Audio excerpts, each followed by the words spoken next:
Exactly. Yeah. It's funny because I don't think we send music very much. Us too. So yeah. No, it's funny because I am into music, but it's very particular and very context sensitive. I don't. for The sure. music I listen to is I listen to a lot of video game music. And so Got me and you. EXC always send each other music. We will listen to music together. I've got a whole playlist of just video game tracks I really like. And Oh, that's I dope. say context sensitive is that because I hear it in the game, I'm thinking, oh, this track is sick, and I like the context that it's in. And so I'm into basically everything. Anything that sounds cool, I like. So it's a whole Got bunch you. of different genres.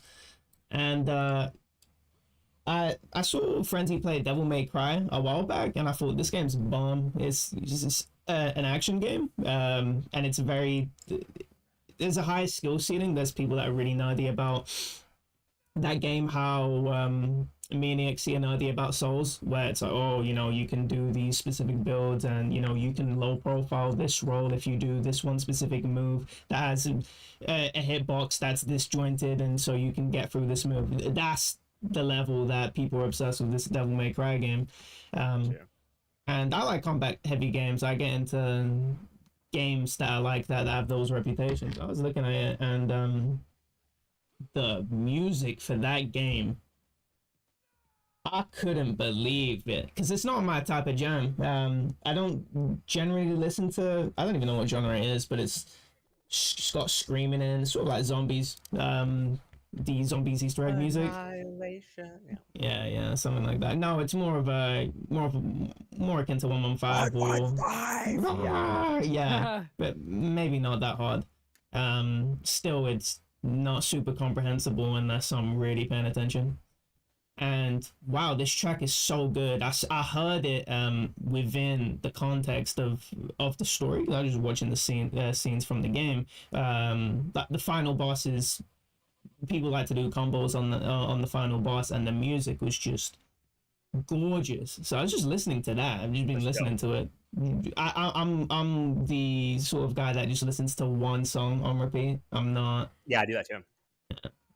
I I get don't obsessed listen with to songs. playlists. Yeah, so yeah, I just don't talk about it. I don't talk about music that much. Same. Really, No, I'm super context specific too. It's like I listen to music all the time, especially when I want to manipulate my sense of what's going on. Like I want to get hyped up, you know. But yeah, I'm not like music obsessed. right, yeah. I'm not to the level of okay, I can tell you the notes or whatever. I don't know anything about that. Any musical Damn. whatever terms and jargon. Absolutely not. But I didn't. I've heard you listen to usually just audio books, but I've heard when you send those clips of Derice, the Yeah. Shotgun Room. That's the music I don't like. It's one Yeah. that is crazy that you were Intense listening to music. that. Oh yeah, that's kind of music I listen to. I listen to Demas describes it as music that makes your brain like fuzzy or like makes your brain like feel like what the fuck is this? Like yeah, that's the music I like because music like, again I'm in a family full of musicians and like I listened to a Really? lot of music when I was a kid. I played like my dad plays jazz guitar, like my mom plays cello, my sister plays flute. I played piano a Oh, lot when I was family younger. band? Um, yeah, not really, but we could definitely did at one point to play some stuff together. But yeah, like I just felt it just kind of, I can't if the music isn't fucking with my head a little bit, it's like I'm bored. Like it's kind of got ruined for me in terms of like just regular, like I don't know stuff to describe it. If it's like repetitive, I'm just like my brain's turning off kind of thing.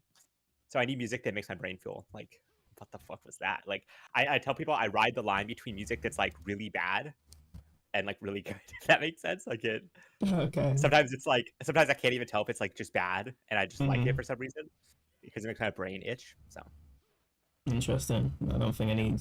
The only thing that makes my brain itch when it comes to sounds is ASMR. That makes me really uncomfortable. I can't listen to it. Whispering just makes me shiver. yeah, I know what you're saying. That's the only thing. It feels like I have a sugar rush in my head, and I hate it. Or like chalk. Have you heard like chalk, like nails on chalk, or like that kind of thing?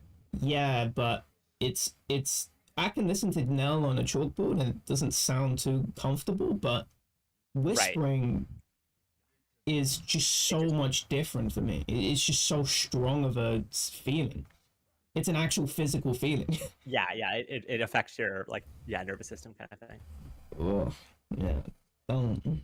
It's not like I don't like it. It's just in general I don't like it. In a general context, I don't like it. If it was in a sexual context, that's definitely something that would be erotic. Oh, But definitely. Yeah, if the no. person's whispering in your ear, but there's like a physical contact there that's like really important Mm-hmm. there. Yeah. General context. Fuck no, I'm not listening to ASMR. But my friend Toby really liked it. Guy I used to play Minecraft with. He was one of those guys that you just wouldn't expect to be into that just because his outward exterior. And then he was telling me about, Masculine. yeah, so masculine and just think about, I don't know if you've ever heard EXE talk about his brother, but yeah, outwardly masculine, doesn't seem open-minded to nerd shit like that. But yeah, no, he was into ASMR. He said he listens to it when he goes to sleep. I was just like, okay, it's really That's so interesting. funny. Yeah, but the Yeah, that's thing is, me and EXE talked about that like masculinity problem of like not being open to different things, being like that's fucking pink, a girl color, like that. Not literally that, but that no, like attitude. that's him. No, that exactly is him. He called that thing with some pink thing that his yeah pink unicorn. I was thinking, is it pink or is it unicorns? No, it's both. Okay. Yeah, he was saying no, you shouldn't be walking around with that, which I can imagine telling my kids. I remember when I was small and my mom's boyfriend at the time had when she came over when his daughter came over, she had a Barbie house, and I remember I used to play with Legos in the Barbie house, but I was too embarrassed to do it in front of Oh, anyone. Yeah, I just couldn't imagine telling a kid that because you just want to experiment with different things when you're a kid, yeah. and I think you should be allowed to do that. Doesn't matter And if also, you're like, playing with most of dolls. that stuff doesn't even, it's like weird because it's like this idea of like, oh, well, if you let the kid do it, it's going to contaminate them and it's going to, Yeah, but become it's like most transient. kids just like bear, like, I don't, I did so much yo yoing when I was a kid. I don't do any yo yoing now. It's not like stuff doesn't Mm-hmm. often carry over like that. And like, we all know that. It's not like you like the stuff you liked when you were a kid forever. It's like, I 100%. mean, Yeah. in all fairness, there's a lot of fucking childhood regression in the anime community. But besides from that, like for the most part, it seems like yeah, like you're not stuck there. I feel like Yeah, it's a really strange way. I feel as though people get really stupid around kids. After the age of 20, I think all the opinions about kids just goes really down the drain. When you're a same. kid, you sort of understand that things are way more nuanced and that you look at adults as, they don't understand us because they absolutely don't. Yeah, They act so no, stupid. And then as soon as somebody turns 20, they just have these really, no kids really these weird days. views. Yeah, It's probably the media bubble they're in because when you're a kid, you're not really in those bubbles. You're in a bubble of other kids, but when you're an adult, you sort of get disconnected from that. So you're not really talking to kids as much, and then you're talking to adults that have those infantile views. So I can see how that develops. I'm still trying to stay in touch with. Okay, I do remember how I was like when I was a kid. yeah, exactly. Same. Yeah, well, and I think it's Oh, part, that thing people kids do when they get older. They're like, I'm not a baby anymore. That's baby stuff. Like, I feel like it's kind of the same thing with 20-year-olds, where it's like, kids, children. It's like you're barely not a child. Like you're probably still a child technically. Like it's like, but they're trying to differentiate themselves from younger people. It's like a part of growing up is like pretending that you've already grown up. 100%, yeah. It used to be really hard on myself in terms of getting into trouble. That was such a taboo in my head because I treated myself like an adult. 100%. It was so everything was so serious. Now looking back, how unserious that playing field was. Oh my word! I would have used that way So more to cringe. have way more Oh fun. yeah, same. I already did So kind of abuse it. Like I knew I was a kid, and I would like do like shit where I don't know. I would like ask people for money, and I'd be like, can I have $1? I'm like $1 off, but I would like do that to like 8 people, and then I just buy shit with it. Like, interesting. yeah, Yeah, I like I was never did very anything hyper like aware that. that I was a kid, so it was me Uh-huh. like get away with shit. But Opposite of um, me. That's what I do because I don't. When I was in Slovakia, I really abused that when it came to just saying outrageous things. I would just say because I knew how to say weird things, and weird things would also be really easy to say. This thing called "open your bumhole," and it's like "otvorit," and it sounds like I'm Okay. repeating the same word, so it could mean that I'm sort of fiddling around with the word, but no. That's what I'm saying. I'm just saying outrageous stuff, and because it's a gendered language, I will say, you say you have like in that language, and you can say when you're a woman, you say have as the female, and As it should be. as it should be. LOL. I own the women. Yeah. Yeah, I own women. Oh, that's what you meant. I thought as it should be, because the neutral in gender language is masculine. If you're talking about neutral As it things. should be. Default describing. I love in the 1950s when scientists would be like, man faces problems. Like, I love that shit. It's so funny. Yeah. Like, man is faced with an age of nuclear weapon. It's like that kind of shit. Like the neutral. Mm-hmm. Yeah, I was screaming at my mom. I was talking about gender and language, and I was saying, how do you say something neutrally? And she was saying, oh, this is how you say it neutrally. And we just come into a complete misunderstanding, because I was saying, okay, but what's the masculine? And then it's also the same thing, and I'm just saying it's not neutral. You're saying it the masculine way. It doesn't make any sense.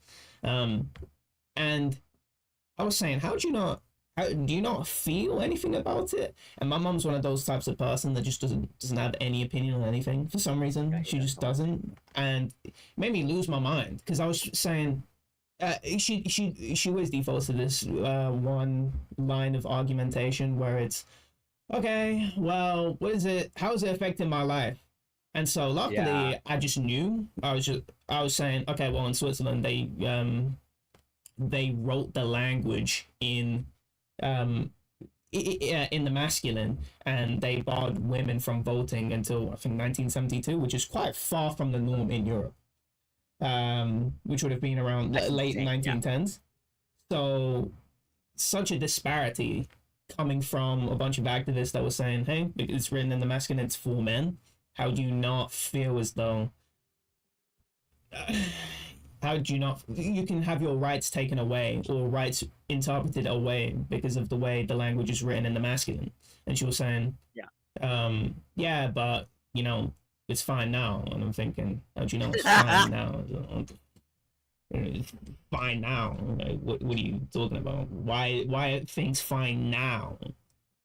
Why? I don't understand that sort of this is a weird thing where people will look back in the past and go, oh yeah, that was bad, and it's cool, we've progressed. But then once we're at this point, they go, oh, how could you possibly be, let's just say vegan, right?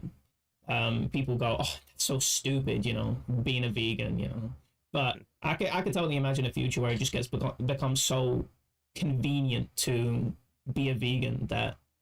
Oh yeah, and people are like, how the fuck do we used to industrially kill like beings with souls? And like, Right. Pigs are like creatures who like understand they're gonna die, and like the stress is like in their like, it's like there's like I totally and same with like over incarceration. It's like we look back at slavery, we're like, dude, how could people just let slaves be a thing? And it's like literally my state uses firefighters who are prisoners that are paid 30 cents an hour and can't get this job when they leave because of federal law. So like they're risking their life and have a high rate of death, and like they get paid nothing, and they can't even use this in the future. Like it's like, oh well, that's slavery with extra steps, But it's like, well, since it's not called slavery, it's like, they like being out of prison. It's like good that they're like breathing in fucking ash and like burning themselves and like getting horrifically like messed up and dehydrated. Like it's like people just don't think about it because it's not called the thing they were told was bad. Oh yeah, they can't abstract concepts, Yeah, that's a weird thing. I feel the word racist doesn't even. It's not a good way to determine if something is actually that concept of being racist, because people will use that word of, oh, he's not racist, he's not a bad person, not as in he's not, even though I'm talking about a racist behavior, they go, oh, I don't think it's racist. What do you mean? I just depicted or I identified what part of that behavior was racist, but you're using the word as if it means a bad person? Oh, come on.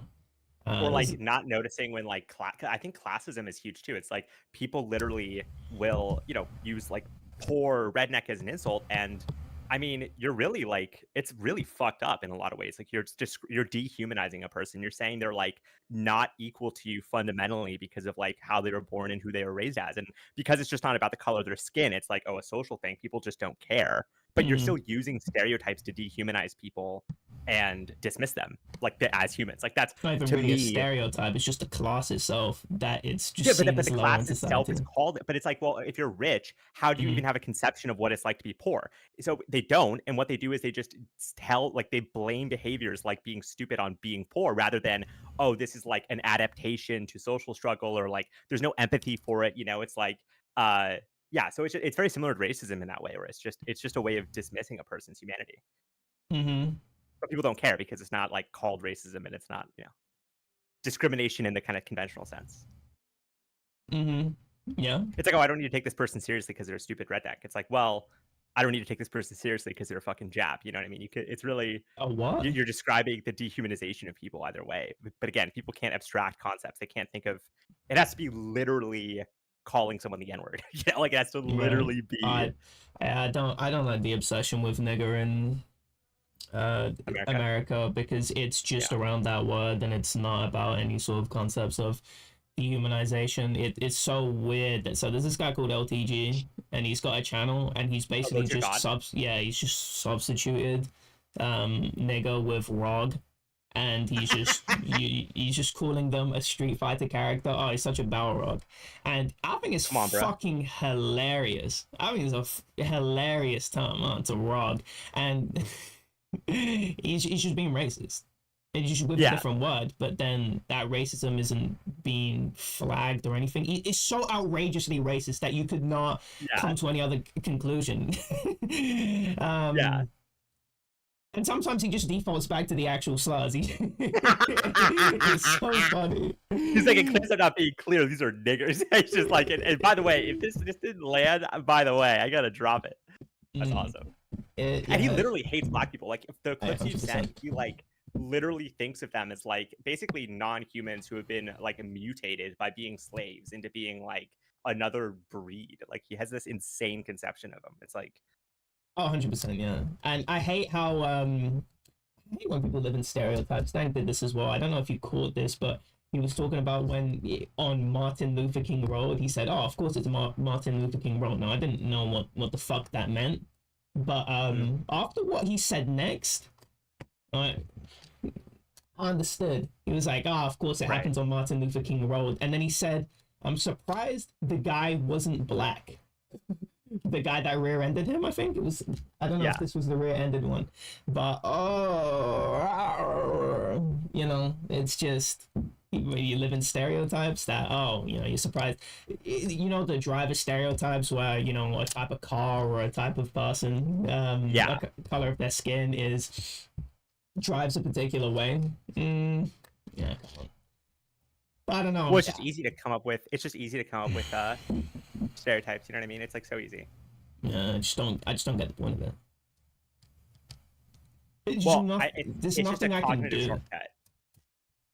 It's just a way of being like, oh, that makes sense. I don't need to think about it more. It's done. That's it. I don't. It's like just a way of being like, oh, that's in that box. Moving on. It's like an adaptation. It's but a categorization.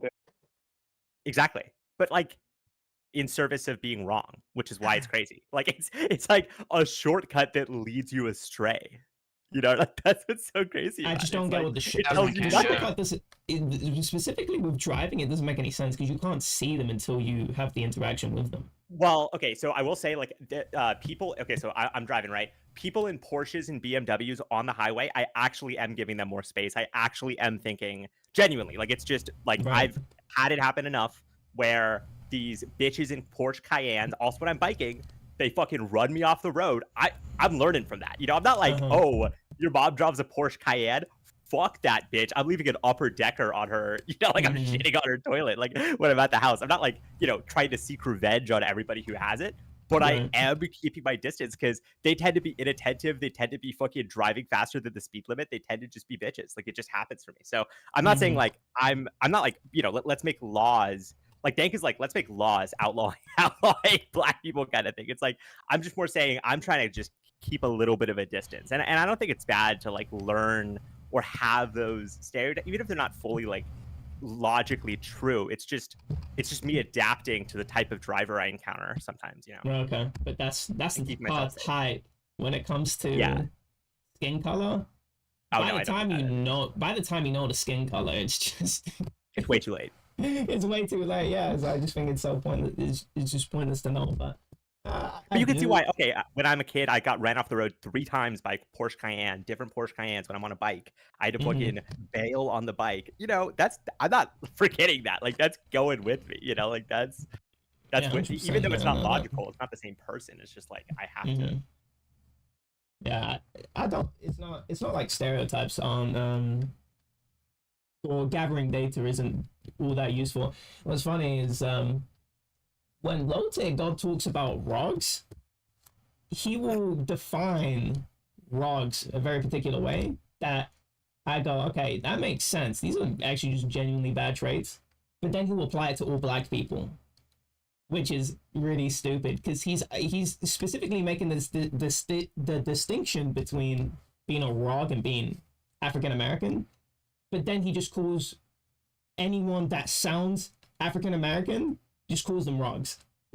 Yeah. When, or even just goes, even if they don't know what somebody looks like, they'll go, oh yeah, I bet your hairlines, you know, all the way at the back of your head, fucking rog, and it's just okay. It's just being What do so you think racist. if he was white? What'd you say? Do you think he would still be around on Twitch if he was white? No. Probably not. Yeah, I think Twitch is super. Adpocalypse. Yeah, they're super scared of that stuff. That's just a weird thing in America where, yeah, you're probably in the general Anglosphere where if you're white, you just don't have that privilege to just go around and saying slurs and just being racist. Super acute. They're looking exactly for you. But if you're black, for some reason, yeah, it's just really, it's really stupid. But it's not something I'm concerned about. Like I'm not dropping that. It's like the same with retard. Like I don't drop that in public where I am because it's just not worth the hassle. Like it's not even like I have a philosophical belief about the nature of free speech and language. It's just not a hill I want to die on where I'm arguing that the term retard used to be a medical term and it actually just describes slowing down, and retard actually just means a person's like I don't need like speed is related to mental thought. It's just I don't care. I'll be like, that's stupid.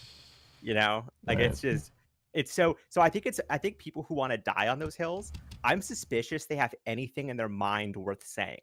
It's almost to me, it feels like they're stalling because they can like avoid talking about interesting things by being like, no, but like, why can't I say the word? It's like, well, what are you even trying to say? Like, what is saying or not saying the word like enabling or not enabling you to say? What are you trying to get at? And it's like often nothing.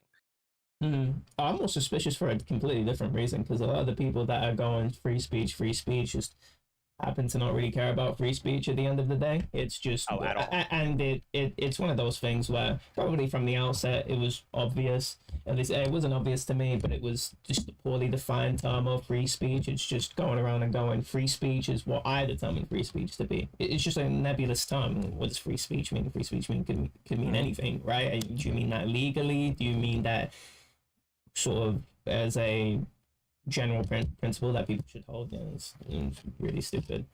And the fact that so many people super, I guess, fell for it. I don't even think free speech.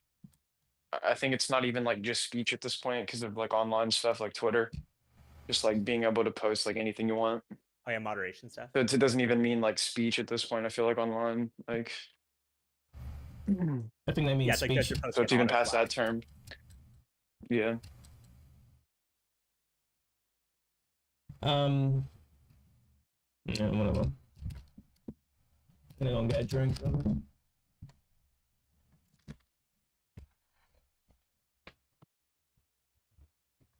Is this guy getting V-botted?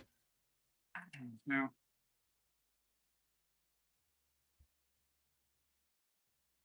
Who are you talking about? OKYVE. He has like 37 viewers. 37?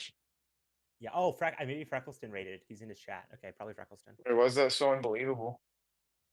OKYV because he has like 600 followers and I never see him above like 2 viewers.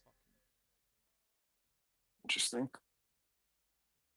Freckleston rated him, you said, and he only has 30 I think so. I think so, yeah. No, What the I didn't fuck? see his chat because I didn't see that he was in the chat till just now. Doesn't So, Freckleston get like 400 or 500 viewers? How the fuck did yes, like all of them just instantly exactly. leave? Exactly. Yeah, no, I was just trying to figure out what it was. No, but yeah, definitely Freckleston.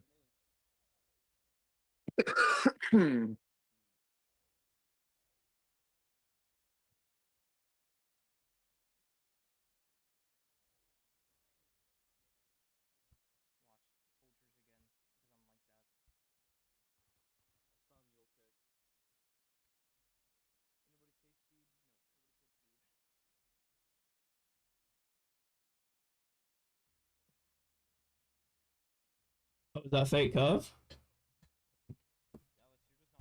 Why are you just on Yeah, Twitch watching? Oh, they're streaming on they have like 30 something viewers, and I was kind of curious why. And Oh, I then didn't realize. You realize you were sharing screen. Are you talking about EXE? Yeah. I didn't even know he was here. Yeah, he is. Yeah, I actually don't know where he went. He was just not participating at all in the conversation. Oh, do you see how that strafe just slowed him down? In you see that strafe? BO2 so bad. It's so bad. You can't carry momentum or shit. So annoying. Galactic did game 24/7 too. What'd you say? So Galactic sucks this game dick. Game's dick 24/7 too. Talking about how good the movement is. Like it's busy. So much worse. Yeah, it's definitely the strafes are just inferior because of the weird slowdown that happens. And the bounces are so nice on BO1. It's just incredible. 100%, yeah. So beautiful. So there's a lot of tech just carrying momentum across the map. I like that a lot. And a lot of it is it's not general movement, it's more of map specific, and then using general movement to be able to use the laser properly. It's really nice. It's a cool mix. But yeah, this game is just generally inferior in the movement department. But I do like how the zombies stick together more in this game. That's so much better than BO1, where if you when I'm on TG and I'm trying to do a really ultra slow down cutback, and then the zombies just spread on me, so I can't get out of a corner. Oh, it's just so annoying. I don't like that. And I saw Chris play BO2 Doris, and he did the same thing where you come into the room, Thompson room, and on the left there's this little alcove that people get stuck in a lot. Bad players at the map usually. And in this alcove, he just did some, micro walk and was able to get the zombies to just stay behind him. They don't just spread out and block his exit. Ooh, yeah. Oh, that was so nice watching that. I love that, yeah. Yeah, that was so sick. I'm so pissed she's not streaming anymore. I was watching that so much. What were you like? What? I said, what were you like? Oh, I was watching it so much. I couldn't even do anything else but watch it and think about how I wanted to play it all the time. What I'm saying. Yeah, I hate the California accent so much. I'm sorry. I wish I could stop saying that as much as I like to. Yeah, a lot of Californians love saying it. Yaka and who's the other guy? Nah. Frenzy does too. Mm-hmm. Near is in California, but he's not really from California. So I know, but he's adopted he's definitely adopted the dialect. Been contaminated. For sure. You don't think he was like that before? When he was in Wyoming? I don't know. I don't remember, to be honest. Yeah, neither do I. I wasn't really paying attention to speech, but I think Frenzy's a sharp speaker for sure. He's not somebody that. No, he's supposed to a lot. Yeah, no, but he's in general, he's a sharp speaker. He's not. Okay. He's not interrupted. He's not letting the likes interrupt the conversation all too much. He doesn't waste a lot of words in trying to say what he says. He's succinct. Definitely. And I like sharp speakers. They're fun to talk to because I didn't even need to finish that. You already know what I'm gonna say. I'm gonna finish that off. There you go. Well, it's just what the hell was that? Wait, what? What am I watching? On the stream. What was the what I didn't see how it looked. He did like a weird like flick shot thing, and then just and then he just restarted or something. Yeah, I I don't don't know what's understand what I'm going on, to watching. be honest.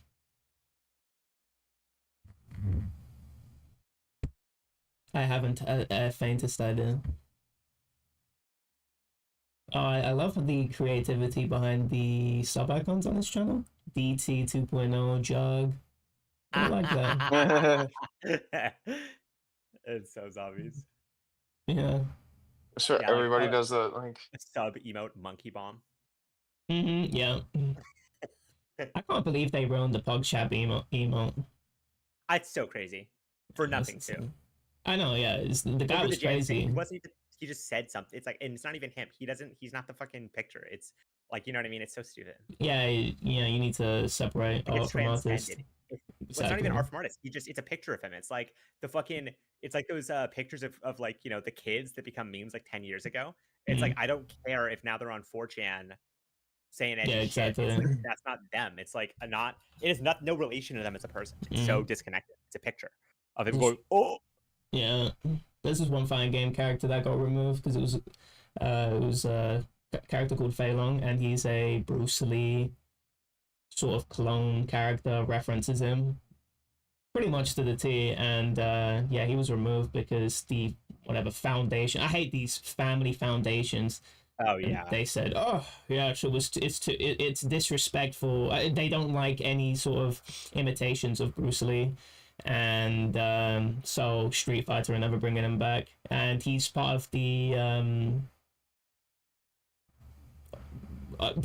from Street Fighter 2. That's the OG game where Street Fighter made its name. So okay. Oh, that sucks. So he's like a long-term staple of the franchise too. Yeah, exactly. And yeah, he's just not. Oh my god, that's cringe. At least in SF4, he was really good, and he saw a lot of play. So at least he's a character that had his time in the sun. There are characters that are really cool and also really good that just haven't came back yet. Sea Viper was one that people have expected to come back, and yeah, no, she's just in limbo, unfortunately, not because of anything else. God, something like that. I never understood who that stuff's for. I don't get like who it's specific. Like, who is this really important person that's offended by this that we need to fucking placate? Like, I just don't get it. It's absurd, but hey, that's what happens. But Tekken didn't do that though. They just have Lee being crazy in their games, and hey, I didn't give a fuck. I don't know why Capcom did. It's whatever. Getting rid of so many cool art pieces. What? For what? It's just like, for what, you know? Yeah. It's not like you can't stay above criticism. I think that's been proven now. Definitely. Yeah, people just ignore it and it goes away. Yeah. The news cycle is way too quick for anything to stick. Yeah, or do damage. Like, and there's also no purpose. It's like, sorry. It's also the case that people who are famous don't, like, they're willing to humiliate themselves. So it doesn't matter if they're being criticized, because a lot of what being famous is, or, you know, being public is receiving criticism all the time. So unless it's really serious, it's unusual for it to matter, because they're so used to receiving criticism. There's no shame that it, you know, induces them to stop their actions, whether it's a game or a person or anything like that. So these corporations reacting in the way they do is just so ridiculous. It's not true that it's going to hurt their bottom line. It's not true that it's going to cause damage to their reputation or their player base. It's just not true. So they're doing something for reasons which don't even line up with the actual outcomes. What is this guy trying to do? I don't know what he's restarting for. Yeah. I haven't a faintest idea. I don't know, Barry. It's speedrun. It doesn't look like a speedrun to me. I don't remember playing it like the this. lantern field thing. Wait, what is that? I don't know, but I'm assuming speedrun. Oh, it could be an Easter egg. Oh. Yeah, BO2 Easter egg. Yeah, see, there you go. EXE's saying. EXE's pointing out. Lanterns Field? What?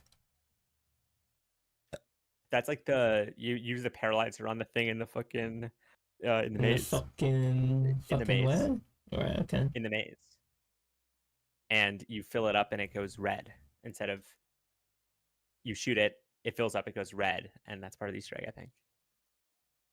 Tell me as if I know anything about this map aside from. I also don't. I'm just kind of guesstimating. Mm-hmm. And I'm glad I don't know anything about that because it feels like a waste of archive space. Oh, 100%. Mm-hmm. I'm so happy that my brain was never able to get into the zombie storyline because we were into zombies at school and none of us could ever get into it. And honestly, that's just probably a feature of how poorly designed it is. It's not something that's, oh yeah, conducive of any sort of sensible understanding of the storyline. I hate those stories where you need an explainer to understand what's going on. And zombies is absolutely one of those. If you can't understand the story from the game and you have YouTubers elucidating it for you on YouTube, that should instigate some sort of self-reflection. Hey, definitely. A lot of people are just watching videos, and I felt like this with Souls, where I don't think most people know about the story in Souls, and they're just getting it fed through YouTubers. And okay, I can't call Souls's storytelling good if the majority of players are completely not engaging with it at all. But honestly, and there's obviously a difference between like gaining depth through analysis and just understanding the basics of a story. Like zombies can't even communicate the basics of the story in a coherent way. It's fine to have YouTubers doing analysis, which brings out deeper themes and concepts and connects to larger considerations. But that's not even where we're at. We're at the level of what is the order of events that can like create the story, and people don't even know that. Like, it's so bad. Well, what even happens? I think it's the worst. Exactly. It's the worst. What's the stakes? It's the worst when you pull from alternative sources, not even just like YouTubers, but like other like the zombies comics or whatever. Oh, comics, yeah, that's cool. That's so stupid. I forgot there was zombies comics. That's insane. I feel so bad for any parent that bought that for their kids. What a waste, man. You're fiending at your job for that. I want the jug fridge. I wish I got that. I should have got that. I thought about getting that when I was a kid. I should have got that. That's actually cool. Beyond that, nothing else. About it too. I wanted it so bad. I'm so stupid for not getting it. I think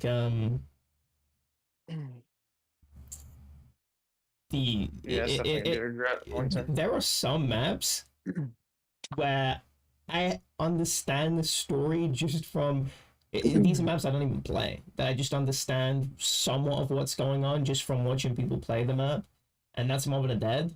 I think that actually does a decent job of selling some sort of narrative on what's going on, if you're building a plane, what are you trying to do? You're trying to escape Alcatraz. That's the whole thing of the narrative of the map. I think with a lot of these other maps, you don't even know the basic. What am I here to do? Why these characters? What is relevant about these characters being here? And Mob of the Dead just does a better job at that, and I can tell because it's a self-contained story made by somebody that wrote in a different context, rather than Jimmy Z, who's at that point went insane and crazy.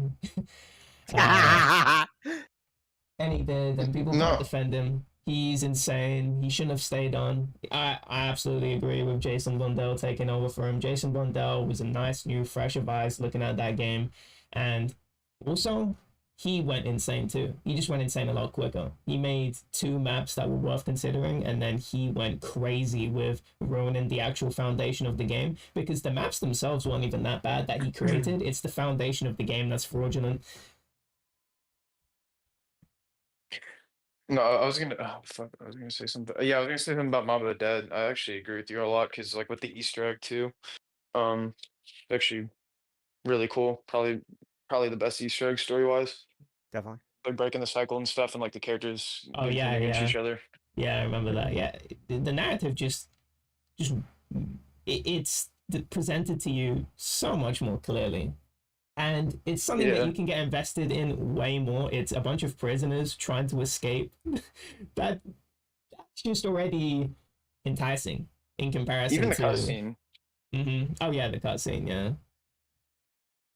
everything's black and white, and then it goes. Yeah, that's just good storytelling. I think SOE is also another Mob of the Dead in that sense, where there's Octopus. Was it the Shadow Man? I don't remember exactly all the components, but it's something that at one point I did understand in comparison to all the other maps that existed, where I just didn't know why Buried is in Africa, why there's the saloon here, and I don't know why. I also still don't.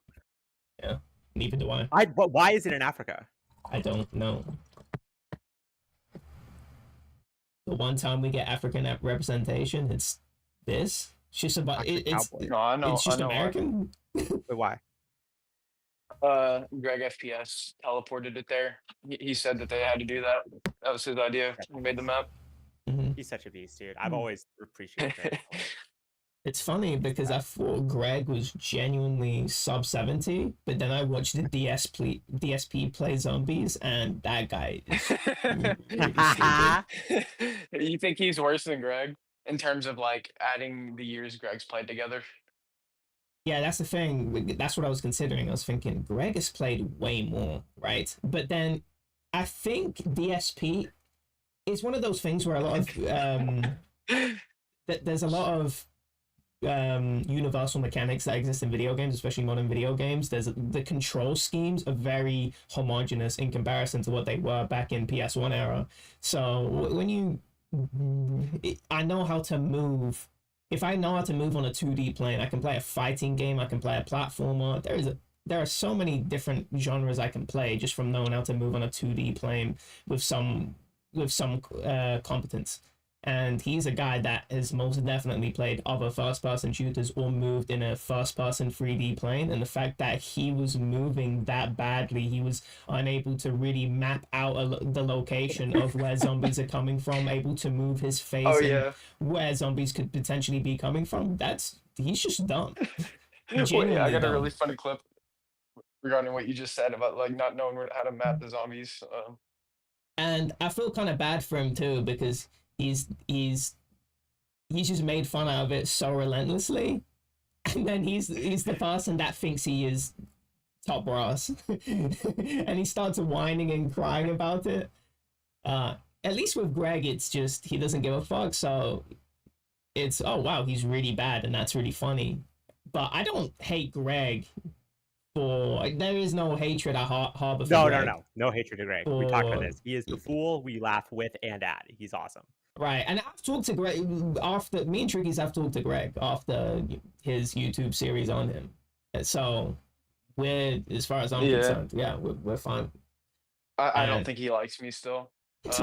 He's got me shadow banned in his chat, and like I went in an alt account and I got brought up, and he was like, yeah, he was saying like he doesn't like me or something. So I don't think he likes me still. But that's funny. He was just. I mean, that was like a year, maybe 2 years ago. Right. Yeah, he was. Right, I can understand that.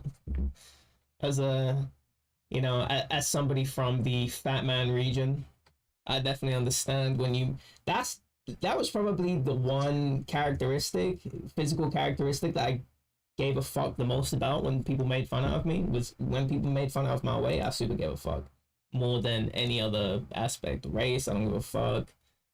Anything else? That specifically? Why is that? Yeah, is it because you have control over it? And like you think that? Yeah, because people see it as a massive moral failing to be fat, and the way they get you is all the sort of negative side effects. Sort of like smoking. When you smoke, there's massive side effects to it, and so it's not one of those things where, oh, I really like Minecraft, I'm playing this, really weird game, and that whereas everyone else is playing FIFA or COD, these generic, I mean, Minecraft is also super generic, but even more generic normie games, that I can justify. It's, oh, I like that game, and there is no negative externalities directly associated with playing these games. But when it came to weight, this is really bad for me, and I'm being made fun out of it, and that made me feel really bad because I can't I just lived that lifestyle where I liked my food and I liked sitting at home all day. So it's yeah, that moral failing, feeling the full brunt of that, and feeling the also negative externalities of just being fat itself, and knowing the consequences of being fat long term. Yeah, that hurt me the most. When your race gets made fun of, I just couldn't give a. Why would I give a fuck? Because I physically can't control that, and I don't care about you being ignorant. There is no negative externalities apart from you being a bitch. That's it. So yeah, that's why it hurt particularly bad. Yeah, I was gonna bring us back to the original topic, but with DSP and Greg. So you're saying you think it's worse on DSP's end, since he has played other games that are similar enough, and you think that counts? Oh, you talking about the number of years he's played for? Yeah, I think not the fact. I still think Greg would be in the position to be better, but it's the fact that you brought up that, oh, this is he's barely played, but I just disagreed because he's played other games that would allow him to get a feel for how to move in a 3D plane, and he just doesn't know how to move in a 3D plane, but he treats himself as if he is this good player, which is really funny. Yeah. And that he's at all an authority on. Greg's even worse with that. Yeah, I'd argue. Oh, you think so? And one argument. Like that. I mean, in terms of thinking he's a good player. I mean, he's bragged about. True. Yeah. So yeah, I don't need to talk about that. So you get that, and like another point I'd make is like DSP. He's just playing casually. Greg is like a serious, like he goes for world records. And he's actually trying with like full focus every time he plays. But DSP was just fucking like he was fucking around with his friends. DSP and, I'm was not absolutely trying. Excuse him. He was trying, but he wasn't trying. He wasn't like going for more. Like if someone was like, all right, $100 to get to round 20. Like, I know what you're talking about. Like $1,000.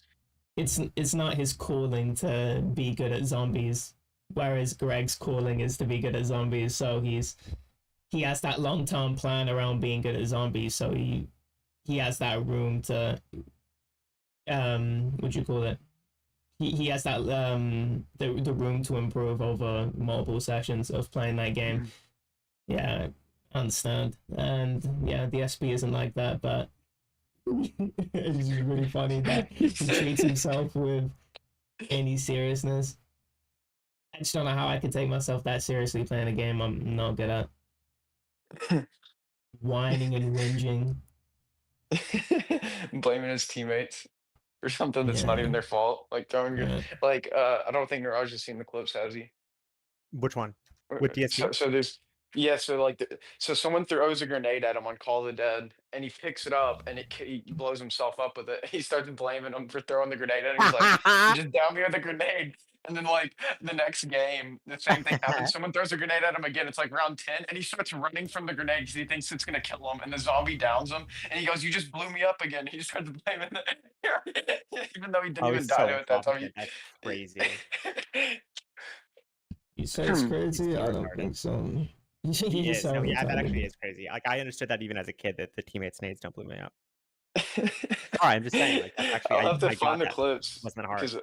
I think Affirm was on that clip those. Yeah, it was. You have them? No, you just have to scroll up. Oh, I found it. Hold on, I found a few more too. And my phone Discord is messing up too. What the hell? San Francisco, how many languages do you speak? I really hate the street interviews. I've seen some good ones, but I think they're all really dumb. And there's I agree. Asian boss does really good interviews, I think. I say really good well, actually they just do general interviews actually. On just one person. But the street interviews, it's somebody that has access to a group of people that you would want to hear answers from, but the person answering the questions only has the access. They don't have the actual brains to come up with cool questions and how to. It's not even coming up with cool questions. It's the follow-up questions that are really important, and being able to It is, yeah. not only bounce off of some, Engage. engage with what's being said, and sort of. There are really good people that know how to the people that know how to like push people's buttons, but I'm not saying I'm just saying that's the type of character that it would take to really get something out of somebody in terms of a lot of the time you see ones about dating where it's, oh, what sort of country do you like your partner to be from? What's hot or whatever. And Yeah. that could actually be, you could make that. There's only so, to me anyway, it could only be so interesting, but you could still make it interesting, as in diving into, okay, not just making the video about just the interviews themselves, but okay, what sort of movies are around in terms of what's going on, and what sort of media is around, what sort of celebrities are hot shit in whatever year that video is taking place. And you could even do it over multiple years to sort of, determine, oh, this has changed this way or that way. But even following up on the initial questions, it's usually just getting as many people. It's more about quantity rather than quality. And it's usually just one question, they fuck off and go and talk to the next person. It would be interesting because you probably could have a really good discussion on, okay, why is somebody that has these features hot, and then you could bring up a stereotypically poor, something that isn't seen as attractive by vast majority of society, and sort of bring that up and then go, okay, why do you not see this as attractive, and really kind of mindfuck that person, because I think most people That's just the don't goal, think right? Would you say? Well, because it's not like you're actually trying to answer that question. That's what bothers me with those videos. It's like that they're not actually trying to answer the question of like why people tend to find certain things attractive. They're just asking that to someone to fuck with their head. But that's fine too. But they don't even do that well. It's not even like they're doing a good job of like fucking with people's heads. They're just asking questions to get basic reactions, and it being like, what a fucking dumbass, this person doesn't even like. It's just boring because it's like, well, do you even care about this question you're asking? Like, if you did, like, why aren't you researching like the tendencies of how people find stuff attractive? Like, with guys, like, it's often the case that they find a similar set of things attractive. Women change what they find attractive depending on the social context of the guy more so than the men do. Like, that's just the case. Like, they've done studies where they show thousands and thousands of similar people, like different photos, and yeah, like men find women between the ages of like 22 and like 36 to be the most attractive, roughly. I mean, it lowers it down about at 33, but that's like roughly the range. And then women, it matters much more social context. But again, it's not like they care about this question. They're not asking people this because they care. They're asking this to get a reaction out of someone. Like, she said she wants a guy who's 6'6" and has a fucking 12-inch dick and is a millionaire. Like, what a dumb bitch. Like, it's because not. the questions It's are like, bad, then it gets those responses too, which is what I don't like. You can't ask somebody, oh, what do you want, and then they give these. I hate it too, because usually it's the sort of material of, okay, they're 6'6" or whatever, and that's not that's just a pornographic question. That's not a yeah, exactly. You might as well ask what kind of porn you like. Exactly. You might as well ask that. Yeah. 100%. And also, it's like also not the case that everyone has a dating pool that allows them to fulfill their fantasies 100%. in that way. Like, it's just the case that the type of people I'm going to be dating are going to be nerdier, going to be more introverted, going to be more, that's just the case given the type of interests I have. It would be crazy to be like, I want a fucking giant black man to hold me. Like, that's just not what I'm going to get, likely, given the type of areas I hang out. It's just not common. Now we know your fantasies, though. It's not, though. It's not, because I haven't developed those. That's the thing. No, Because it's like, I wouldn't develop. No, I know you're joking, but it's like, I would develop those fantasies if I was in the wrestling room. If I was in a wrestling locker room getting changed while I was doing puberty, and like I was in the showers and I was kind of rubbing up against guys' legs while I was going through puberty, probably a different set of muscular men that I'm into. I just happened to be anorexic and shit when I was like developing my sexual interests. And so it's like all of this stuff is so contextual and you can't control it. So you're No, not they're going just for Rogs? No, I'm not going for Rogs. I think also because there's like none of them in Santa Cruz. Like the race wise, it's 80% white, 10% Asian, 5% Indian, like Mhm. 3% Hispanic, and then 2% other. Like it's not Mhm. someone I'm encountering just based on where I live. So it's like why would I go to Santa Cruz, ask people who they're into? Like I have Mhm. a sense of what they're going to be into just given the type of people that are there. So yeah, it's like they're not going out to ask this, being like, what do people think on the street? It's like, well, where did they grow up? Like, it's like it's all contextual. Mhm. For sure. Yeah. No, but they just want the dumb blonde-haired girl to say that they have unrealistic standards, so guys can rage bait in the comments. Yeah. I think that's really boring. I would want more of a back and forth conversation about why you're attracted to these traits, or trying to understand how people view their own preferences and why they want these preferences, and if those, and also ask for. What I don't like is that the conviction behind some people is different from other people. So sort of going around, sometimes they'll go around with a counter and they'll go, oh, what country does this woman like her man from? And it's, some people have thought about this way more than other people and sort of treating it as if it's the same thing. You need to be asking somebody follow-up questions. You need to be having an actual conversation with that person, not just one question and going, oh wow. Yeah, it's Cringe. yeah, it's definitely Well, that's what the Whatever podcast is. It's probably the worst podcast I've ever seen. The podcast where it's that one guy asking the porn stars. Yeah. It's all OnlyFans. But what I hate about that too is that they're all sex workers trying to boost their OnlyFans, and it's funny because that podcast and the Question Fit podcast, because they're all just getting berated, lacerated by abuse from the chat, donations, and the men hosting the podcast, but they all just sit through it and then get a massive boost to their OnlyFans, and it's sort of like a tag team, really, where they're just tag teaming on the audience, and it looks like exactly. Well, it's like these are people who are getting face fucked till they throw up on camera, and then we're like, oh, you dumb bitch, you like, and then it's like they're winning. They are letting themselves be humiliated on purpose. They don't care. This is probably the least humiliating thing they've done that month, was being shit on by some commenter they've never seen. And it's like, yeah, it's just literally, fucking with the audience. It's so stupid. It's so boring, I think. Yeah. And people eat that up because no, but I think that's a general problem. Like, people will have questions, but they don't care enough to like go through the process of answering the question. They're just like, well, let's ask people in Miami. People it's in like, Miami, well, you don't care about this. OnlyFans models.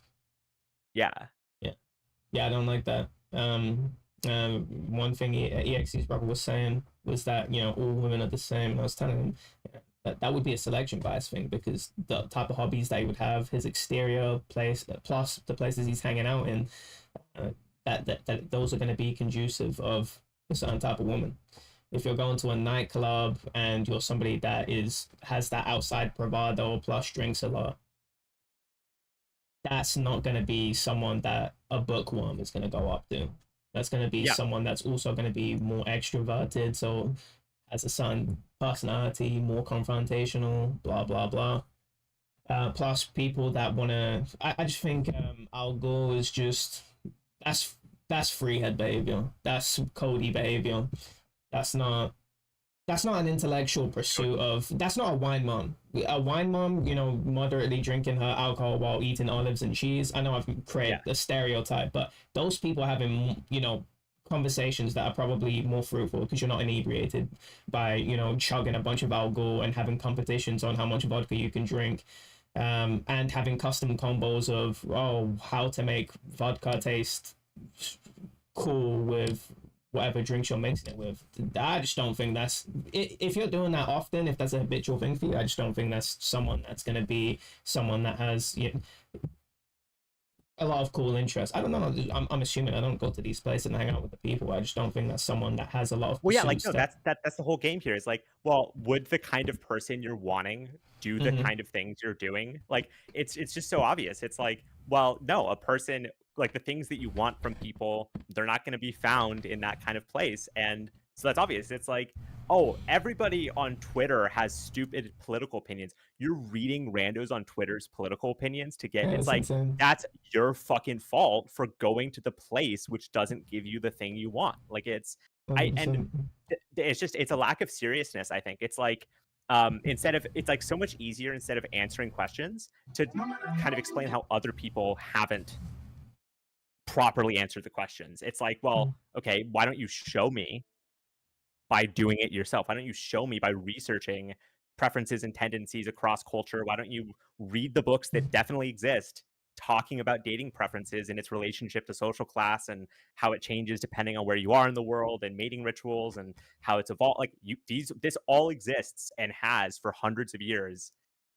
You know, if you're trying to find people randomly on the street to answer these questions, you just don't care either. Like you're just as dumb for talking to these stupid people, I think. If not more, 100%. because you claim to not be dumb like that. Like you're probably dumber because at least they're drunk as shit, having a fun time on the beach. Like you're in a camera and a clipboard asking them what they think. Like, Right. You think LTG is a closeted gay? I don't know, but he could be. A lot of people who are hyper muscular and hyper focused on masculinity are on some level. But you just They're obsessed with the male physique. And Cause you roll that way? Just take a look at this clip. Just want you to know.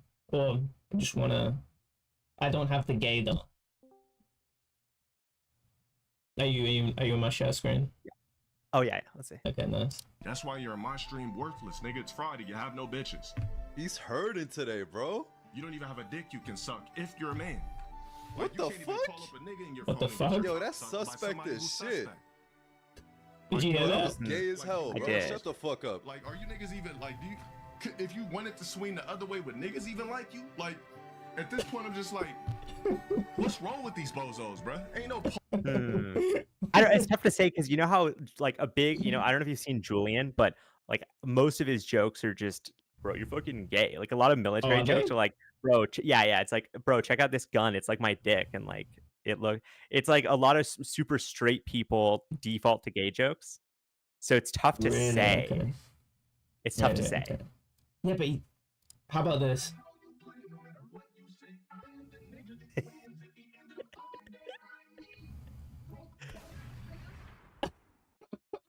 That's kind of it's kind of funny. No, I literally don't know. I would love to know. I think it's humiliation. I think that's a whole thing with this like hyper straight people is like they like edging gay jokes. Like that's a big thing they find super funny is edging gay jokes. So that can actually be a sign of a really straight person. It's just like someone who finds the idea of being gay really funny because they're so straight. Like they'll often make a lot of gay jokes, but it's not like they're closeted. I was just saying that more because he's like works out so much and is so obsessed with like that kind of stuff. I don't know if he's super obsessed with workout stuff. That's just not a big part of his content.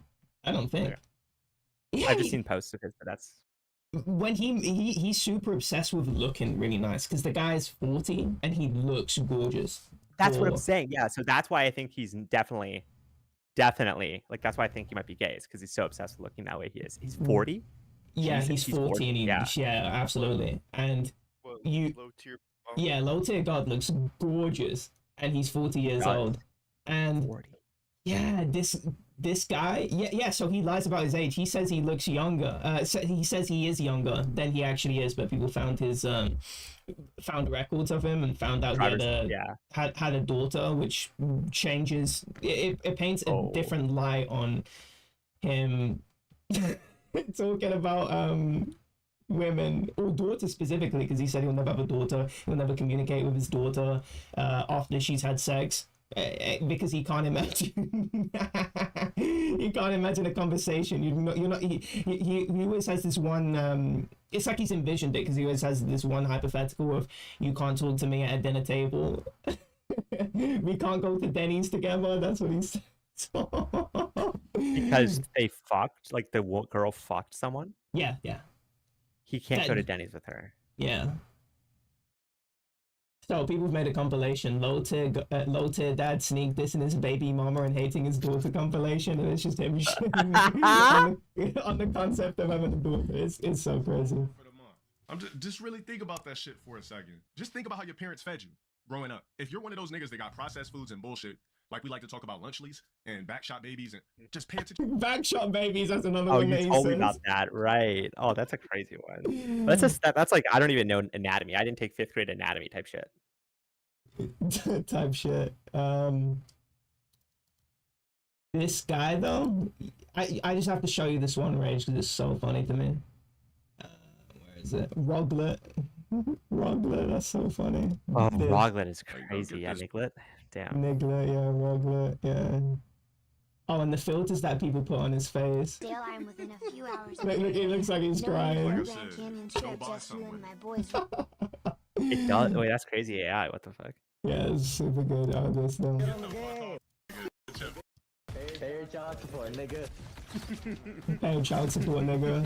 They found out he had his daughter, so they're stream sniping him in games. Tell your mom Oh, I'll that's pay funny. when I'm done. Stop fucking touching her, little you fucking kids. Bum ass nigga. Get your You're fucking good at the pussy game. ass up, you biscuit ass, whack ass Aaron Carter looking ass You're nigga. good Get on the the fuck game. off my Stop dick, touching little bitch. Every kids. Kill yourself. Shut the fuck up, nigga. You niggas don't want to pull up and do every night. Holy. For this next one though, this is our favorite. This is a Discord favorite. I7s.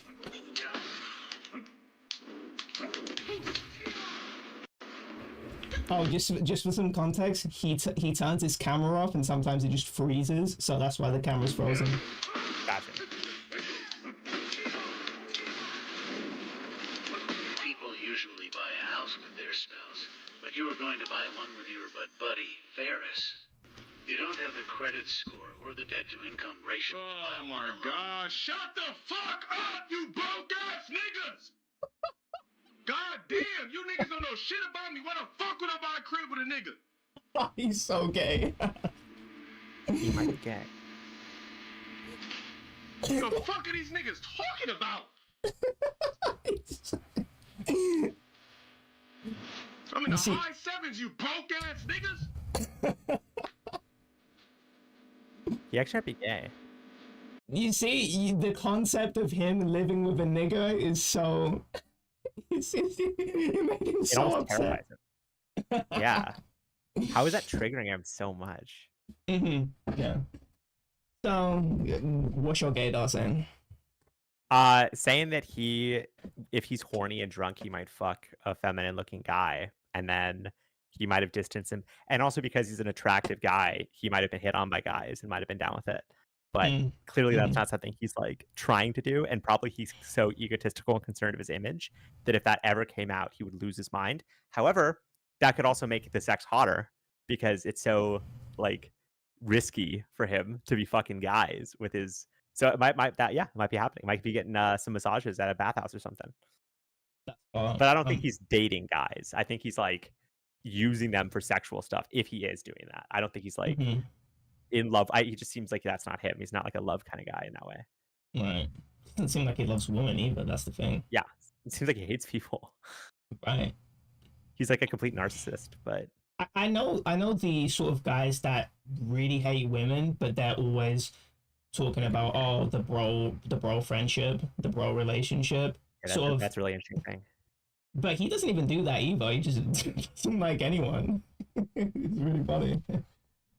Yeah, probably a sexual thing. I couldn't imagine viewing relationships the way he does, where it's can't confide in a woman. If you have a daughter, it's over, and just calling women bitches in general. That's the first thing that comes out of your mouth. And that's tough because he does relationships, but if that's your view of a relationship, your relationship must be so unfruitful. It must be so boring if you can't talk about anything with your partner. Definitely. That actually does suck. I feel bad. Yeah, he just seems like a bad person. Like, oh, really? Interesting. Oh, really? Yeah, no, but that's what I'm saying. Like, I think it's tough to separate the gay thing from him just like being a bad person and hating women. I don't think he's a bad person though. That's the thing. he seems to not want a relationship with his daughter because she practices sex, which is something every human. Well, has his done since daughter is 10 years old. He's saying when he sees a daughter come out, he's immediately thinking what's happening in 18 years and how they're getting backshotted and cream pies on that. Not cream pie, sorry. It'd just be come on their face. That's what he's thinking about when a baby comes out. That seems like a bad person to me. Right. Like you're not seeing them as a person and not recognizing that sex is something natural. You're imposing weird standards on them that you don't even follow yourself. That's what I consider a bad person to be, frankly. Right. I like if you're so obsessed with it that you can't understand that this is just like how humans work, you're probably both dumb and not empathetic. And when you're not empathetic, I don't think you're a particularly good person. I think for me, I don't see him as a bad person because I don't realistically see him at all following anything that he preaches. Okay. And it's a massive contradiction. I don't think he's not with his daughter because of any sort of misogynist things. Maybe if he had a son, there would be more of an impetus to stay with the mom, but I just think he just wasn't invested in that relationship. Just from everything that I've seen, it just doesn't seem he doesn't seem like the guy to actually abandon someone on the basis of that, because when you see him talking to women, his disposition is different. He sort of acts like he's repressed, and a lot of the childish behaviors that he exhibits and the views that he exhibits, it seems like he's super just, his mental age is just super low. Because he turns into a teenager when he starts talking to women. He gets really effeminate. He's, flirtatious, coquettish, and the way he presents himself as you can't let yourself be a certain way around women and stuff like that, but then he immediately gets like that in a complete hypocritical way. And when he talks about black people, he's very lacerating towards black people, but then he does the same behaviors that he as I said before, he created this ROG category to talk about bad traits African Americans have, but then he also just does all those bad traits without even within the same sentence. He's saying it in screaming, being rambunctious when it comes to you're gonna catch that fade. We're gonna catch that fade. That's hold on, let me here we go, man. This toilet paper. I'm gonna send him a DM like, let's meet IRL. That's all I said. Can't be that black. The real black thing would just be able to just offer the fade off the rip. Let's meet IRL. But the thing is, he actually wants to fight him. He's doing the exact thing that he says that would just be really black, but then he still wants to fight him. I'm gonna catch that fade, and he does that to anyone that he's talking shit to him. Catch that fade. And so I think that's obviously hypocritical behavior. The way he sees African Americans is completely contrary to the way he acts. The way he talks about women is contradictory to the way he acts around them. I just think it's a lot of just, that's how he feels in the moment, but then once he starts being around women, it's one of those things where it's like he slowly changes. I could see him being around a woman long term and then his views being it's more of the actions speaking louder than the words. I think that's just the case with a lot of people. Who's to say, when you're a kid, you probably have certain standards that you go like, oh, I'd never date that, I'll never like a girl like that. But then you just meet people with certain dispositions and go, oh, actually I really like people that are like this. Just think about racists, people that are brought up in a racist household, and so they have negative views on certain groups of people because guess what, that's all they know, and then they move to different places and experience those people. They might still have I still am suspicious of these people, but you're one of the good ones. That's the sort of the classic thing. That's the classic.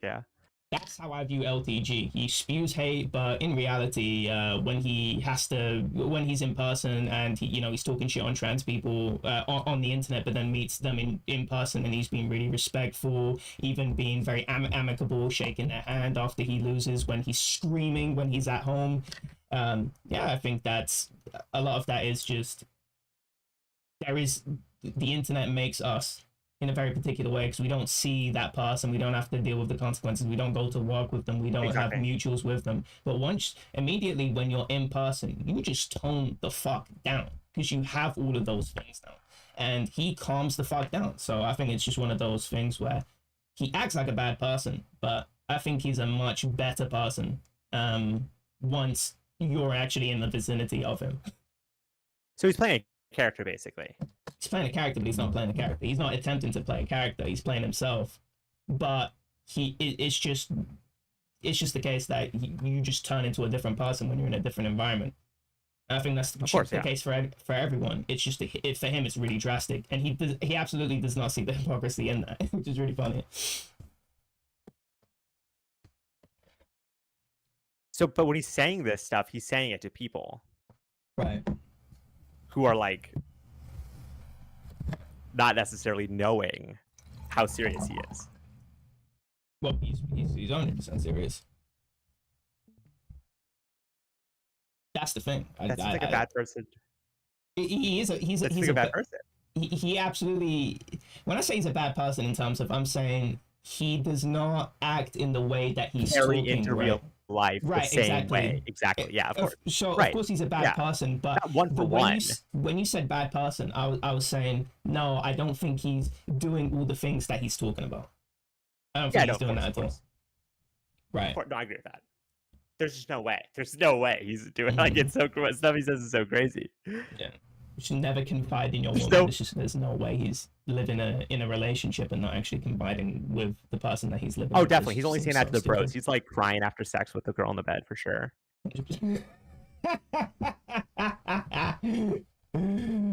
Broke ass niggas. I'm in the high tens. So watch this guy over there though. There are no actual real facts about me on the internet whatsoever. I don't give a fuck what a nigga post about me. There's zero real facts about me on the internet. Nobody knows what I live, my income, what car I drive, what multiple sources of it. Like, nobody knows a fucking thing about me, bro. Like, you have to really know me in person to know anything about me. All right, I contacted this squeegee. Let's see if he fucking responds. Oh, he's so good with insults too. Rog squeegee. Do you know what that is? I had to look that up to find out what that means. No, I don't. It's a type of actually it's more interesting. I just type it squeegee. This no, it's the thing that you wipe a window with. Yeah. But what does that mean though for Rog squeegee? It's he's calling them a squeegee because he's saying that he's one of those guys that run up to your window when you're in some big city. Oh yeah, he's one of those guys. Yeah, I know exactly what you're talking about. Oh, that's so fucked. So yeah, he's called him poor and like. Got it. That's so funny. Yeah, squeegee. That's so good. That's so fucked. That's a good insult. I know. Yeah, I like it too because the insults are very particular. They're not something that are. It's not something that you know immediately what he's talking about, and he's not going for the you're a faggot, you're a nigga, you're all these sort of things. He's immediate. He has his own repertoire of insults. Yeah, literally. Yeah, and I think at least they're a little bit better than the default ones that exist. The classic, yeah, the basic ass. You're a fucking dumbass. No, it's definitely more creative for sure. Luigi, yeah, you're one of the guys that cleans cars. That's so great. That's so good. I'm gonna have to use that. It's a really good one. But I don't really insult people in general. No, me either. I'm not in those positions. Also, right the now. best insults are in situations I'm not always in. Like, there was a professor who insulted, so he's like, "You're not even wrong." It's like what you're saying is so disconnected. It's not even incorrect. It's not even formulated in a way it could be correct. I just never had a chance to say that to anybody. Right. Okay. Like if I go too aggressive IRL, especially. Like, yeah, that's a good example. Like I would assume I could, but no, it just does. I never get in a situation where I could land it. And then the timing, you forget it. It's just so. Do you know where this is? No. Yeah, San Francisco. Like I see the title. I just haven't been there myself though. Right. Do you speak? This How many specific languages part. do you speak? How many languages do you speak? How many languages do you speak? No. 2, like Mandarin and English. Mandarin English. And could you teach us one thing in Mandarin? Fucking why is that a follow-up question? Why is that the follow-up question? Can you teach us one thing? Fuck off. How do I say thank you in Mandarin? 谢谢. Really? That's the question that you asked Actually, I for? knew that one. I knew no, shit. Yeah, I know 谢谢, ni hao. Actually, I probably know a lot of. Actually, I probably know a lot of Chinese words just because I know Japanese. Yeah, right. Yeah. Because I watch what's this guy named Touch Kelworth? He's a Korean guy, but he does videos on a game that's played in China. And so he'll have the names. Oh Jesus, that's loud as fuck. He'll have the names, and actually, I can actually infer what they say. Because I know that means south. So I know, and because he has the names written down, so I know king means Wang in Chinese. It's or in Japanese. So I know a little bit, but I don't know any sort of coherent sentences. These are just names that people come up with, just jumping in characters into each other. That's cool. Have you seen the videos of? I just got recommended them. I haven't seen them, but the videos of people exposing polyglots for not actually knowing the number of languages they claim. Yeah. Are those fun? Because I got recommended them. I feel like you'd watch that. That seems interesting. Like I've seen one, but I'm just not that interested in polyglot. I just don't care about people getting exposed for fake stuff. When I'm watching language videos, I'm watching just the way the language works. That's sure. what I like. I like the mechanics. I don't care about people in the language. I'm so disconnected from what people are saying in the language community. There are people that are saying, "Oh, Japanese language learning is really toxic," and I couldn't give a fuck about. That's such a what the fuck, so random, such a random thing to care about. I couldn't give a fuck.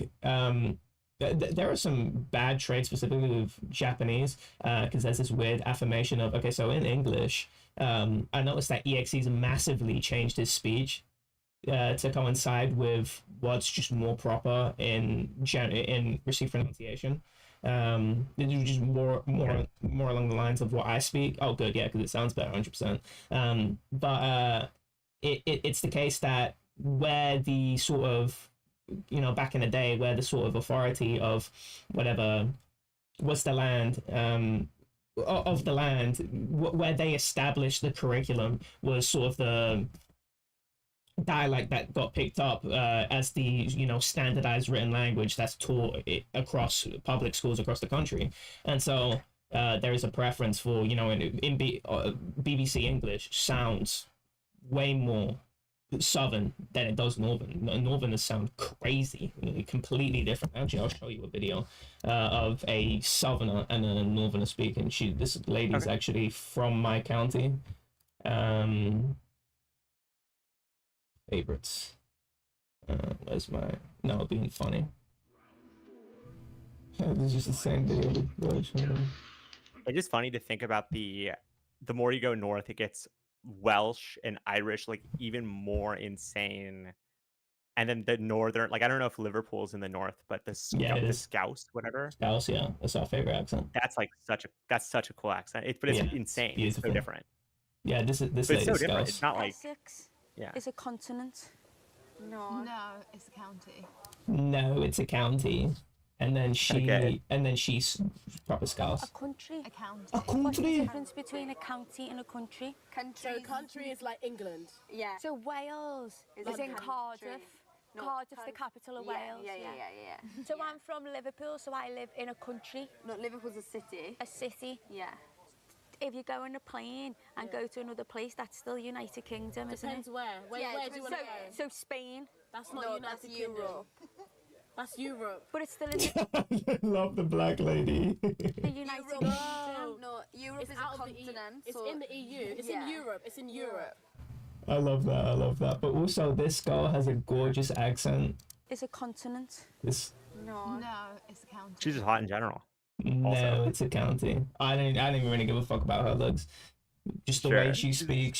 She speaks the gut tongue. That's what I call it, the gut tongue. Okay.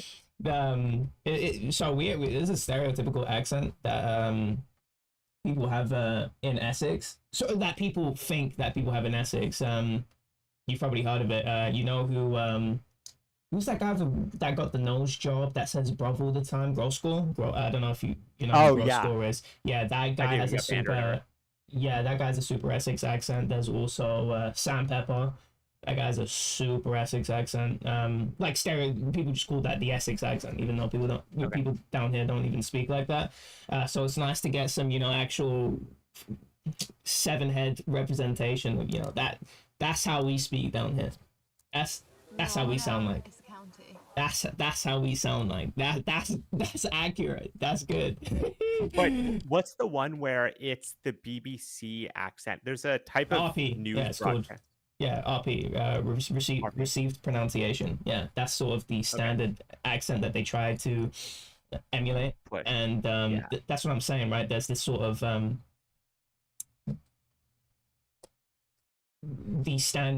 the attractive way to speak is the standard way to speak. This is you want to speak like this, and if you don't, you sound uncouth, you sound unsophisticated, gauche, right? And so people try and emulate that accent to not be put into a stereotypical category. And so that makes sense. In the Japanese language community, there's this sort of obsession with pitch accent. This is sort of this new thing that came out in the last decade where it's you care about the there's a bunch. English has a lot of sounds in it. I think it's the most or close to the most by far. And so we have a lot of we don't have a lot of homophones in the language, whereas in Japanese there's a whole bunch of homophones, and especially the structure of the language where it favors if I just show you what a typical Japanese word looks like.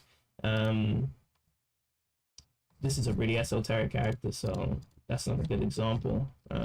But you see how they come in twos? It would be two characters, and the sounds associated with them are usually they usually have what do you call it? They're like two syllables.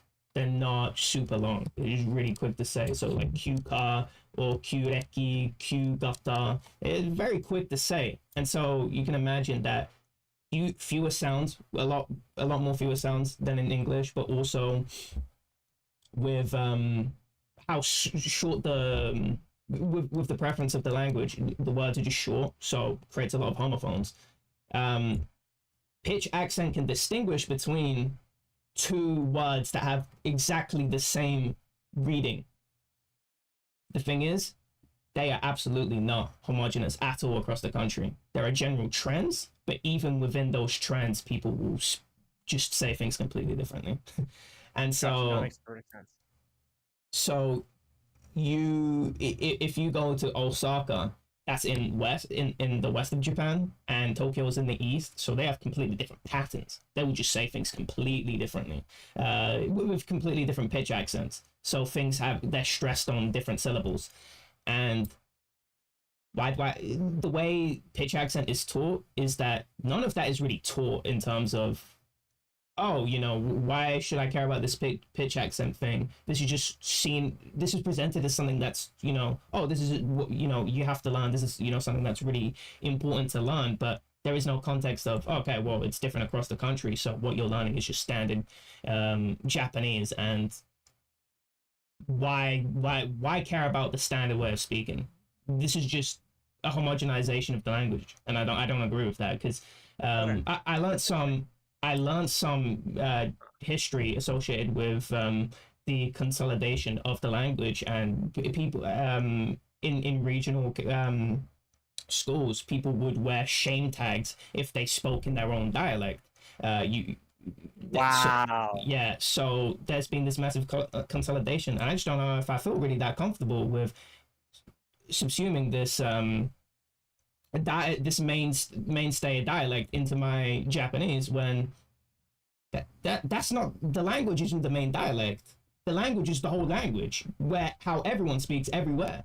And so I don't know if I care about conforming to the standard. I think that's bullshit, and I think that's really Japanese way of thinking about Japanese. You have to conform. Yeah, I think that's stupid. And so it can be toxic in that way, but that's not what people are talking about. They're not talking about this like massive pernicious thing. That's what I'm thinking about, because I'm just gonna say it, just a more of a deeper thinker than a lot of these guys that are just thinking of, oh, you're setting unrealistic standards for where people should be because a bunch of overachieving people are achieving a lot. And sometimes they're fabricating it because that's just the nature of the internet. But some people are just genuine overachievers.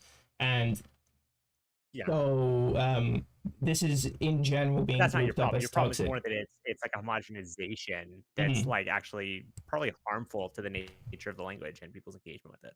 100%, yeah. That's my problem. No one's talking about that. From what I've seen, that's not a... But yeah, like, right. And that's a problem in general. Like, so many languages are being lost because of the homogenization. I actually think, and then like all these cultures and ways of thinking are being lost because of that too. Like, it's a big problem. And I see how that'd be really annoying when we're trying to join this culture and it's like, no, you need to homogenize, and it's like, well, that's not like the language. There's a loss that's of individuality and a loss. Right. Exactly. Yeah. No, yeah, that's what I meant to say. I missed. You know what I meant. Yeah. Right. And yeah, there's this one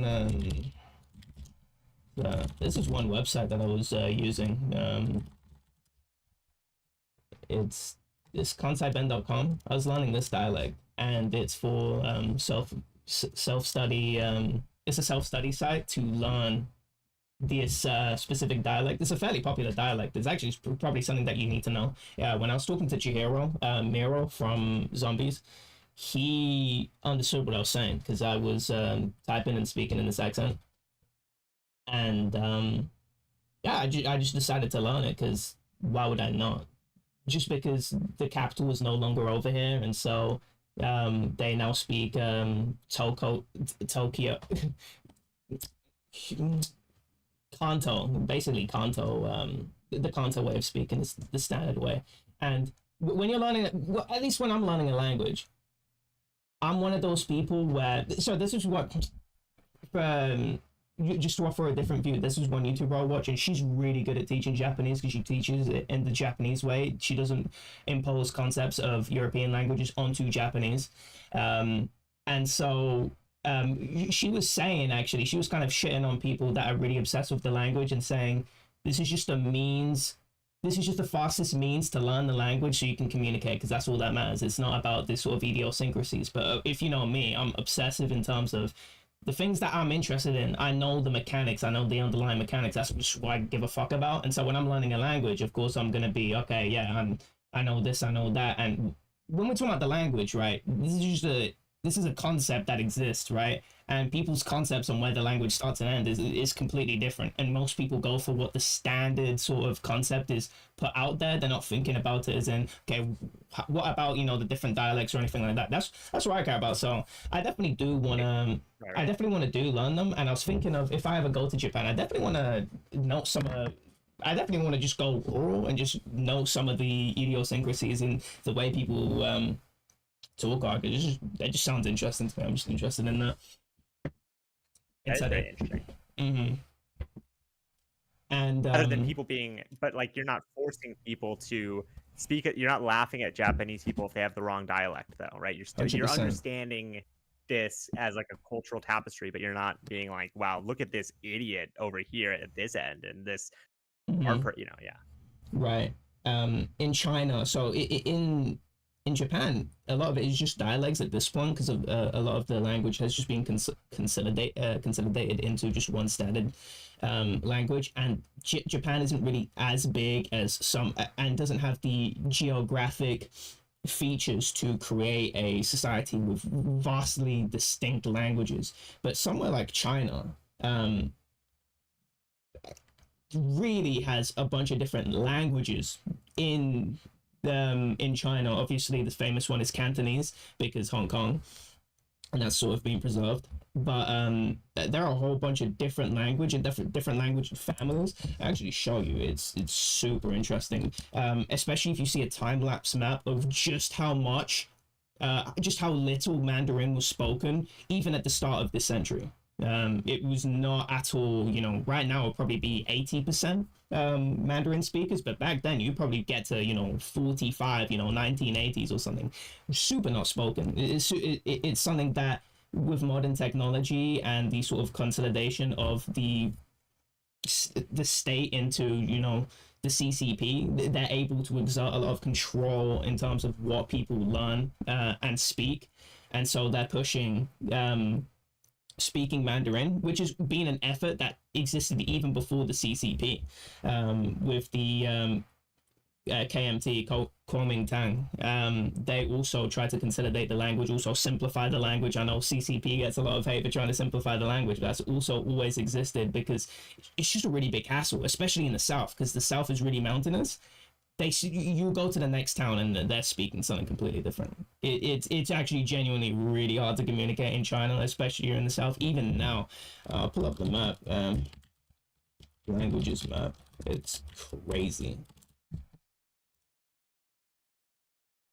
These are language families, by the way. These are not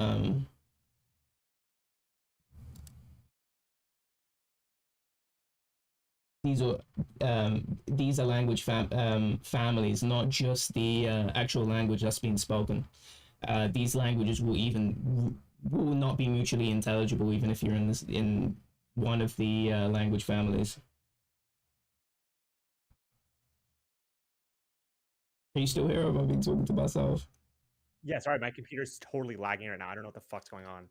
Oh, okay. My CPU went to 100%, and I'm at like 170 like ping, and so everything's just fucking getting really weird. So I'm trying to like list like it's just very so that's what's going on for me right now. That's why I'm kind of quiet, but I'm definitely paying attention. I see all the dialects. I don't know what the fuck's going on, Magir. I'm sorry. That saying dialect there is also a really touchy subject because that's what they're called officially, but they are just completely different languages. That's a CCP thing. It's like, oh, it's actually different. They need the nationalism of it being exactly different. Yeah, but they're just completely different languages, and these are language families again. They're not like Yue. It says Cantonese in brackets.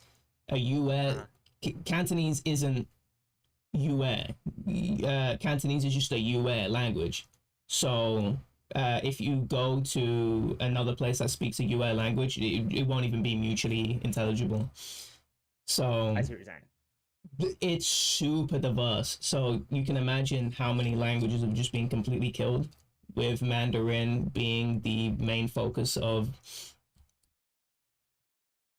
the main focus was for everyone in China to be able to communicate with each other. And so that's killed so many different local languages. And yeah, that's really sad. I definitely want to know about these dying languages. Lose out on all this, all this diversity, because it's not just that languages are simply different ways of speaking; they're also different ways of thinking. Like 100%. You lose out different, and this is a small example. Sorry, this is another example, but there's a animal called a sand dollar, which is this thing found on a beach. It's flat, and that's what it's called in America.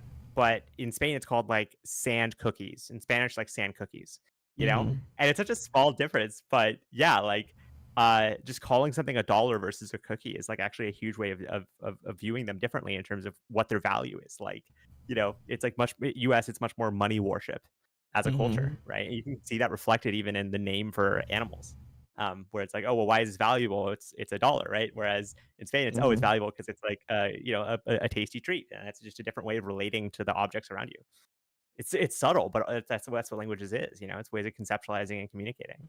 Right. And losing that diversity is terrifying, I think. I do think so. I just like the way they sound. To be fair, with Mandarin, and I say this, I think Mandarin just sounds really cool in comparison to most of the Chinese languages that exist. Yeah, I saw you saying that to I forget who, but even more so than Japanese, you said. Oh yeah, 100%. Mandarin sounds so cool. But specific dialects of Mandarin that sound cool. The ones that really there's because the characters a lot of the time are the same. but they're just pronounced differently. Even within a Mandarin dialect, you see the South speakers sound a little bit more Cantonese, where they're saying "s" instead of "sh." And I think that the shing sounds are really nice about Mandarin. I like the sh sounds, and that's why I favor Mandarin. And that's something that the Southern dialects, by the way, language families, they have way more sounds, and they're just harsher. They sound more like Japanese, not harsh, but just harsher in comparison to Mandarin. Where of course. You hear more like hard consonants like k and t. In Mandarin, a lot of the time you drop the last consonant. So it sounds super. So it sounds really soft, and I really like the soft spoken Mandarin. I like that. It's so poetic. Like I've noticed that too. I've had several. Like my mom knows a bunch of Chinese for various reasons, and I also had a piano teacher who did, and that whatever hearing them talk was just so awesome. It just sounds so musical and beautiful. Oh yeah, because of the tones. But actually, Mandarin is probably one of the least musical languages in China. Yeah, 100%. Cantonese has way more tones. Most of these other languages just have more tones. I don't know why Mandarin has lost a bunch of their tones. If you type in Chinese language tones, when I type in Chinese language, it thinks I'm talking about Mandarin. That's what I hate. Yeah, it's really annoying. Yeah. Go smoke cigarettes and fish out in the countryside, you bitch. Cantonese nigger. Oh, sorry. Whoa, okay. Whoa. Hey, you're I'm about to get canceled. Like Cantonese versus Mandarin tones. So Mandarin has only 4 tones per sound, while Cantonese has at least 6, depending on the dialect. If I type in, interesting. Yeah, well, Cantonese is more complex. If I type in Hakka versus Mandarin tones, Cantonese versus Cantonese, I wonder if you can see I've seen some of these videos. I've seen the top one. I don't think I've seen this one. Maybe I have. But I don't know I think they might just be generally talking about the thing, so I don't know if they're gonna talk about this. So the numbers, the way Cantonese is written is different from Mandarin because they don't do the, what you call it, the ticks and the lines above the words. They at the end of each character they write what tone it's in. Same with Hakka. That's actually the standard way to write Chinese. Each Chinese language, they just put a number at the end instead of all these what you call it, tone markers or whatever. You can see Cantonese has 6. Hakka is a south eastern one, and it also has 6. The southern ones have retained more of the tones that existed in Middle Chinese. So some people that are just having language wars in China will go, oh yeah, Cantonese is better. Well, they're not actually doing it in China. They're more doing it in the West, where they're actually allowed to do that, because some Cantonese creators will get taken off the air because because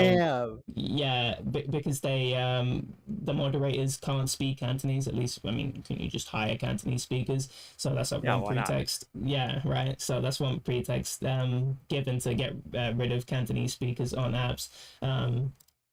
It was really sad, but they will basically say, oh yeah, Cantonese is real. It's more real because it retains more of the tones from classical Chinese. So a lot of the if you read the poems, because the written languages are very similar, because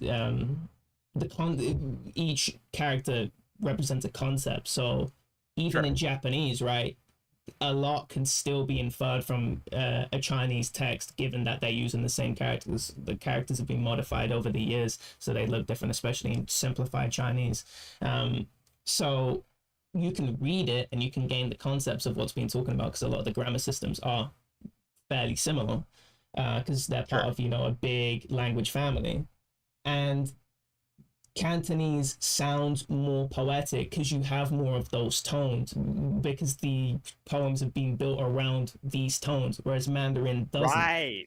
Right. Okay. So So you're yeah, so losing. it feels more expressive. It feels more rhythmic. So if you think about English, right, some of with the big vowel shift that happened in the 1500s, you have things that don't rhyme anymore because of the way the vowels have shifted. And so if you read some of these poems from back in the day, they just don't sound correct because we haven't retained the same vowel system as they had before. So the things no longer rhyme anymore that would have rhymed back then. Makes sense. So it's sort of the same thing happening here where, things just don't sound as the way they were intended in Middle Chinese, or whatever the standard, way of speaking in Middle China was, which would have been way more hectic than whatever that map I showed you was, because obviously that's in a place that doesn't have internet communication and a standardized school system all over the country. Yeah, so yeah, we're losing big time with whatever language, with the sort of homogenization of languages. And that's why I say when it comes to Japan, I don't like the big propaganda of homogenization and you have to learn the correct pitch accents, which are not correct. They're just correct in one part of the country because that part of the country is where that's the capital of the country. That's where all the education sort of what you call it, quotas come from, or whatever you want to call them, the orders. Yeah, because they're trying to build a homogenized culture to reaffirm their own power, but we're losing out on so much stuff. Yeah. So yeah. No, bueno. Anything else? You have anything else? No, I don't. In fact, I'm gonna restart my computer and try to figure out what the fuck is going on. I don't understand this. Like, it's just lagging so much for no reason. But yeah, I probably will get off after that. So I will talk to you later. Okay.